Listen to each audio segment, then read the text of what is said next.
We haven't really entered the modern world. Our entire culture still depends on chemical energy. Solar and renewable energy is a tiny fraction of the energy budget of the world. Rocketry and space travel is no different. Almost every rocket used by any government depends on chemical energy, the most inefficient energy source imaginable.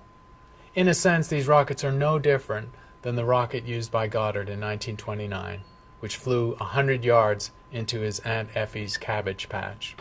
Space travel and rocketry is governed by something called the rocket equation, which was first developed by Russian visionary Konstantin Tsiolkovsky back in the early 20th century.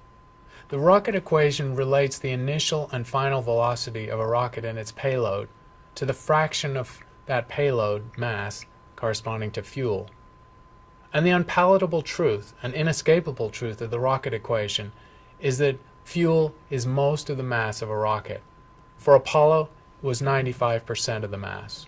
In other words, in rocketry, most of the energy is expended carrying fuel into orbit or out into space.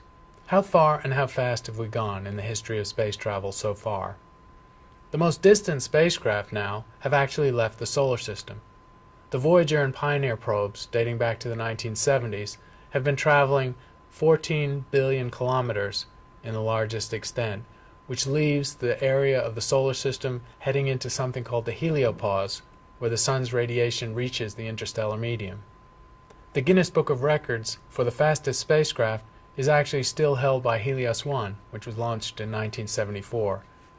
Traveling close to the sun and using the sun's gravity to accelerate it, it reached its peak speed of 160,000 miles an hour.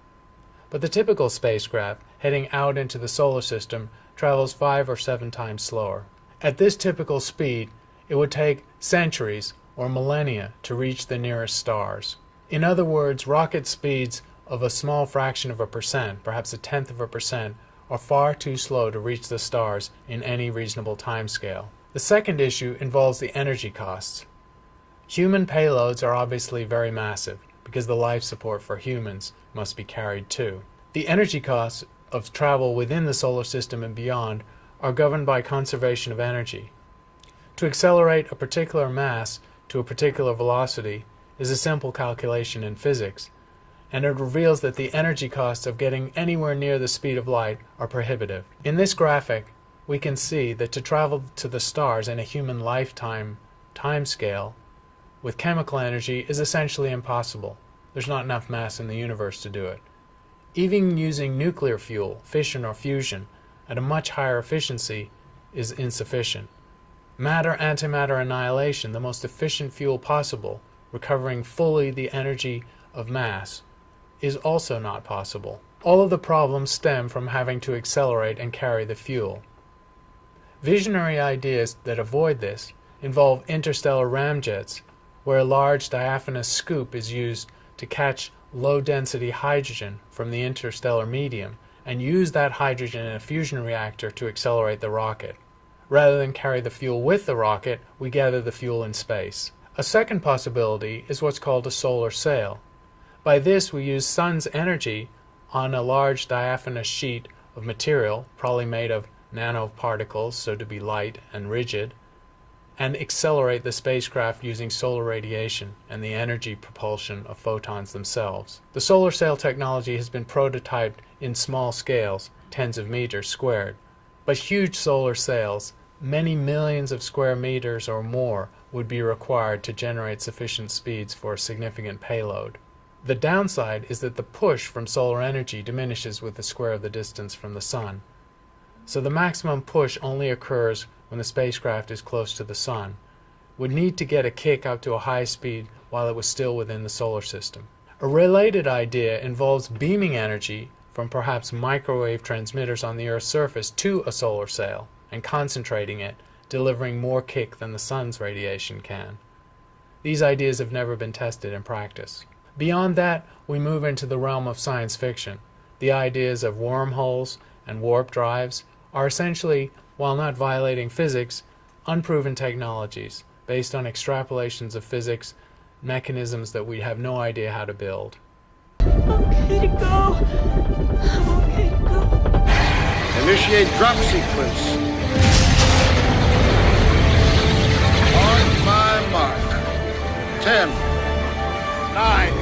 Power transfer. 8, 7, 6, 5, 4, 3, 2. I'm okay to go. Oh, God! Ah! Ah!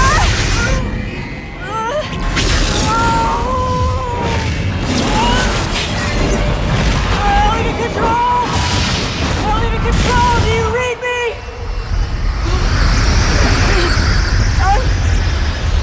Alien control! Do you read me?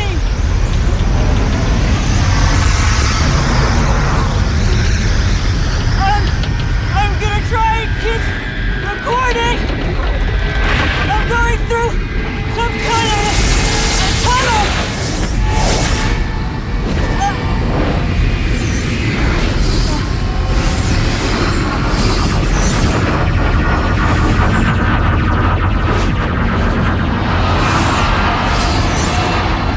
There's a light source ahead. Brilliant. Blue-white. Is there no radiation?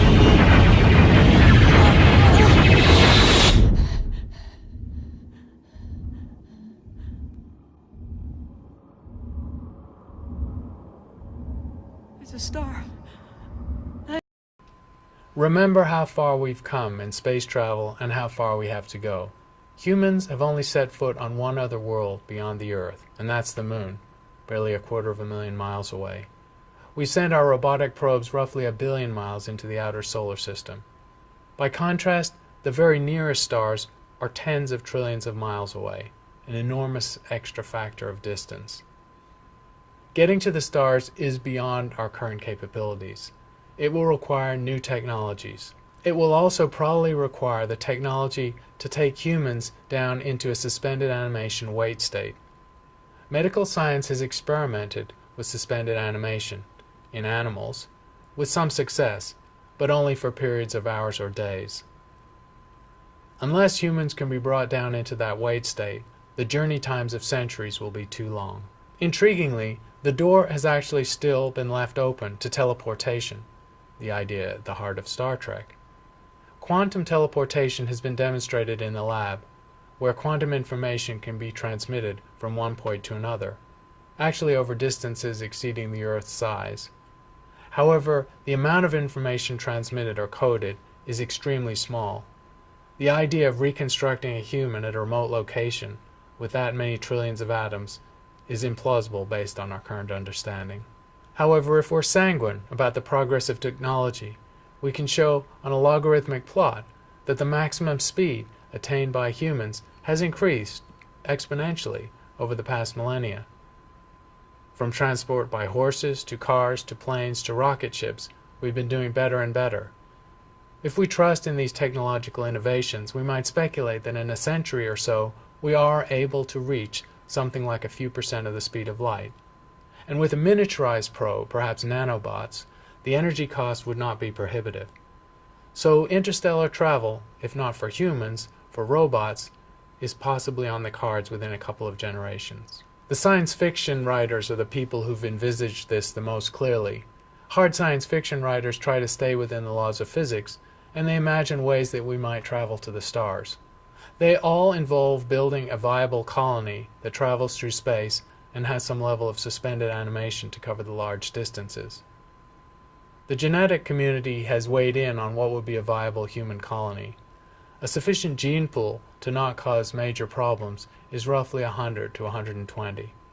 That is the size of an interstellar arc that would be needed to venture to a nearby star and see if there were habitable worlds nearby.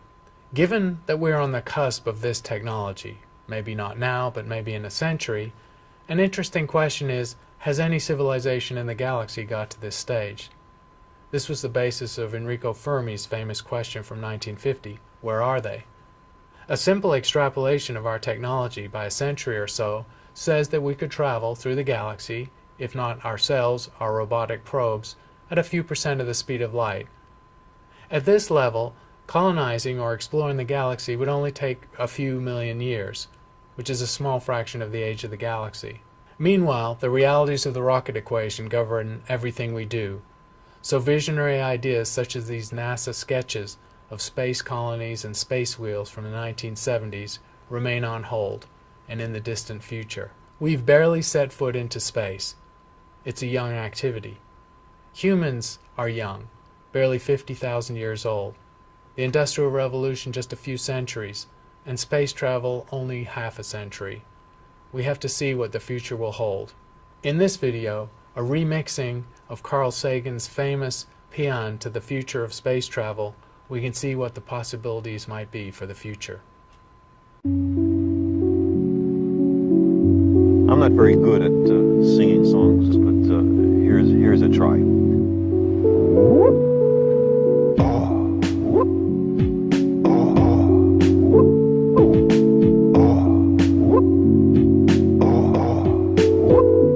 If you wish to make an apple pie from scratch, you must first invent the universe. Space is filled with a network of wormholes. You might emerge somewhere else in space, somewhere else in time. The sky calls to us. If we do not destroy ourselves, we will one day venture to the stars. A still more glorious dawn awaits, not a sunrise, but a galaxy rise. A morning filled with 400 billion suns. The rising of the Milky Way. The cosmos is full beyond measure. Elegant truths of exquisite interrelationships of the awesome machinery of nature. I believe our future depends powerfully on how well we understand this cosmos, in which we float like a mote of dust in the morning sky. But the brain does much more than just recollect.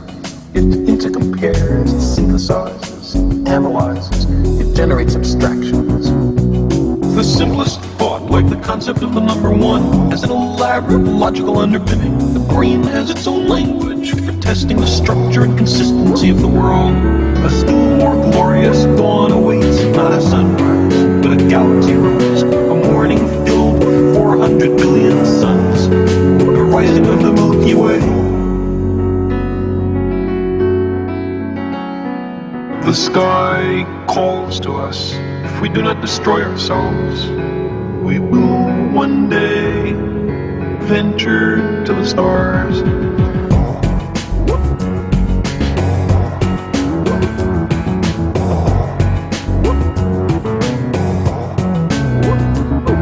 For thousands of years, people have wondered about the universe. Did it stretch out forever, or was there a limit?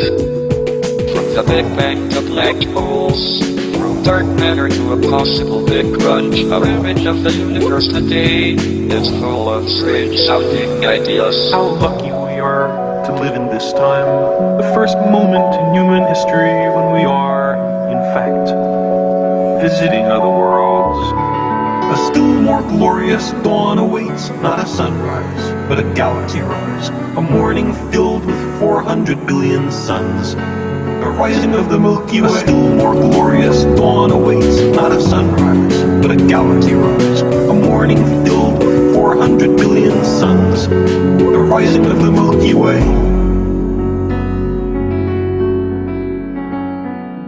The surface of the Earth is the shore of the cosmic ocean. Recently we've waded a little way up, and the water seems inviting.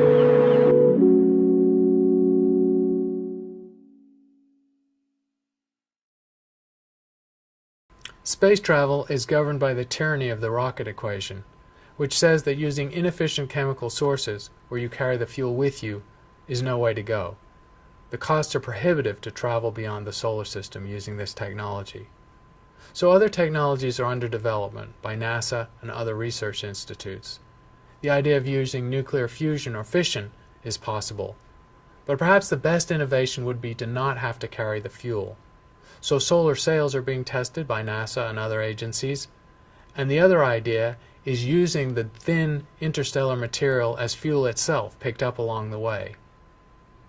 None of these technologies have yet been tested, and even the best of them means it will be centuries or millennia before we can travel to the nearest stars.